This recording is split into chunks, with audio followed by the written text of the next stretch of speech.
पोटात कधी-कधी अचानक कळ आली आहे का? जेवण झाल्यानंतर, उशिरा रात्री आणि दुसऱ्या दिवशी बघितलं सगळं काही नॉर्मल आहे. मग आपण म्हणतो असंच काहीतरी झालं असेल. पण अनेक वेळा ही सुरुवात असते पित्ताशयाच्या खडांची. सुरुवातीला वेदना कमी, अधूनमधून कधीतरी जो की आपण दुर्लक्ष करतो. एक मोठा गैरसमज असा आहे, दुखत असेल तर काही करण्याची गरज आहे, नाहीतर काही करण्याची गरज नाही. पण खडे राहिले ते कधी ना कधी अडचण निर्माण करतात, मोठा त्रास घेऊन येतात.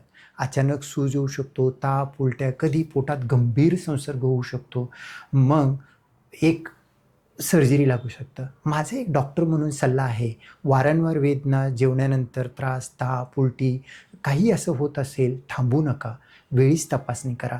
योग्य निदान करा. त्यावरती उपचार सोपा असतो, सुरक्षित असतो, कमी त्रासाचा असतो. घाबरायची काहीही गरज नाही. उशीर करू नका. असाच पोटाच्या आरोग्याविषयी माहितीसाठी गटफिट क्लबला फॉलो करा आणि सबस्क्राईब करा.